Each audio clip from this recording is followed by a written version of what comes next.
accomplishment for him. Here he is, thrust it in net. Thunder in the meantime working back the other way. Chewy in behind the Las Vegas. Now centering pass in front. Brian Young shoots and scores! That's a big goal for the Thunder with 4:13 to go in the opening period. The Thunder now slice the deficit to 3-1. Gets it back, finds Bates left corner. Trying to shake off one man as Beret centering pass to Alvis, a shot blocked, rebound, Robinson scores! A greasy goal by Matt Robinson. The Thunder cut it down to a 2-goal pace.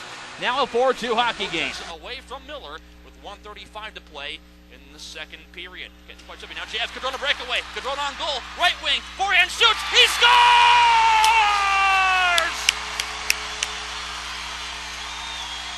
The long home run play worked. And J.F. Cadrona converts on a breakaway with 1 minute and 29 seconds left. It is now a 4-3 score.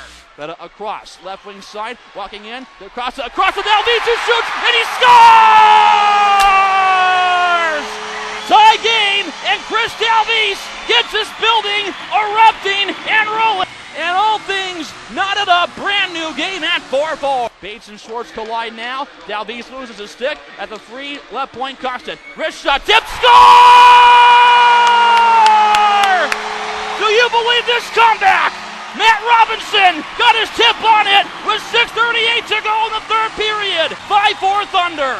Turnover into the offensive zone. Robinson for the lead. Shoots. He scores! That's it.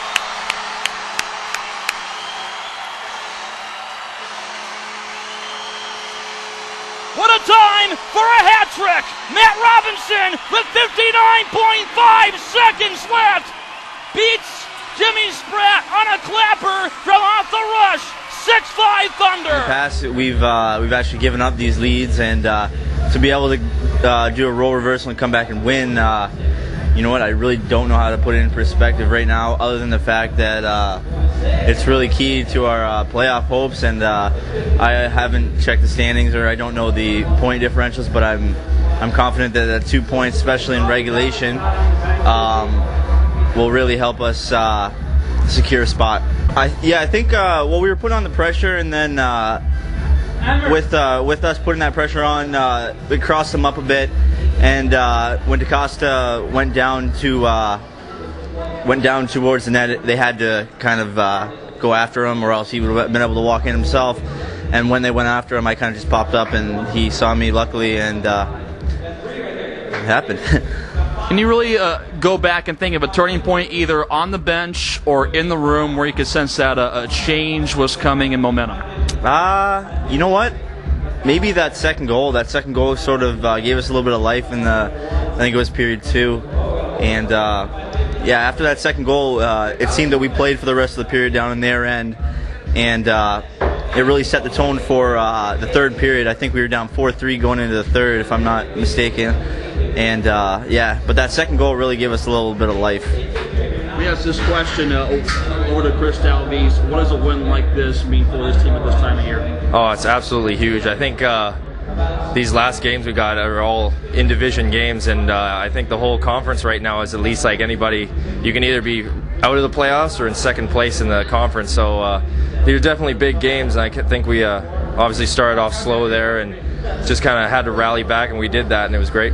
Take us back through the game-winning goal. It all began, of course, on the turnover at center. Yeah, the whole time I was just kind of watching Beret there and seeing what he was thinking, and I saw him kind of look over across the weak side there, and so I kind of just anticipated it, and it actually worked out for me. And then I think I just caught the D-man flat-footed there and saw Spratt was kind of playing out a little low there, so I just thought I'd take a clapper high shelf there, and it worked out, so it was great. Can you even go back and think of what type of a wild win that you've been involved in previously in your career in terms of how this one compares?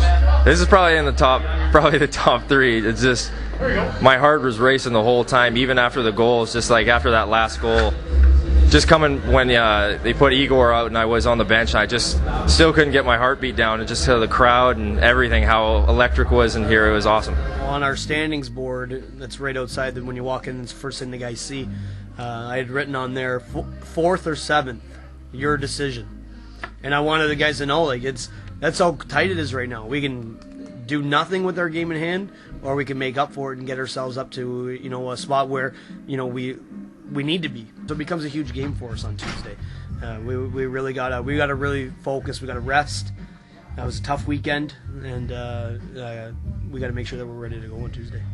What do you want them focusing on Tuesday? Winning a division, just winning the game. Winning the game. We still have a lot of work to do. You can't worry about division. You can't worry about placing, all that stuff yet. You got to worry about winning, just winning. And Carl Taylor said it in his article in his paper. I've heard other coaches say it in their paper. Read it. It doesn't matter. You can't scoreboard watch and hope and wish. You just got to win. Take care of your own business. And right now, what's in front of us is a game in hand on a lot of teams on a Tuesday night against a division rival and a team that we're behind. So we got to catch them. That's the way we're treating it. A win like this. I wrote some things on the board that I normally don't write. I don't do too much motivational stuff on game day other than what we always have in the room. And I just said that it's sometimes to the effect of, teams become teams when they have great outcomes, when they play hard for each other and they get it done as a group. And if that wasn't a team win, I don't know what is. So I think we became a better team today because of it.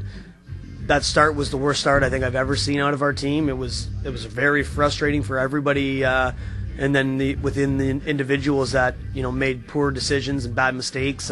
But the way we responded was pretty good. We talked about character and that a win like that doesn't build character, it reveals character, and there's a lot of character in that room. And the guys stepped up, guys that needed to did, and they got the job done. Even when we were down 3-0, I really did my best to say we can't worry about it. We can't handle this the wrong way. We got to handle it the right way, and no one feels sorry for us. The other team doesn't. The fans don't. People are just mad at us, and you can't sit here and have self-pity and feel sorry for yourself on because of a situation that we've put ourselves in. You got to go in and be a man and deal with it. And I really like the way the guys responded. I thought it took us a little bit while to really truly believe in it, and I think we got to tip our hat to our captain. He was a man on a mission, and that second goal was obviously a great goal. The first goal was a good goal, but even 4-2 when with such a poor start, I don't know if you can truly believe that we were a team that had a chance to win. But when JF scored that goal, I think our whole team, everybody kind of went to a whole new level off of that, and it was a tremendous pass by Oren and a tremendous finish by a guy who I thought was arguably our best player the entire weekend. He finished hits. He did everything. He played outside himself and above what he's kind of called upon to do, and that's what you need. You need special performances. And Matt Robinson, another guy that I was real hard on. I thought he had a real bad Friday, Saturday, like a very poor games to be a difference maker as much as he was. And today, I'm proud of him. It was a real good effort.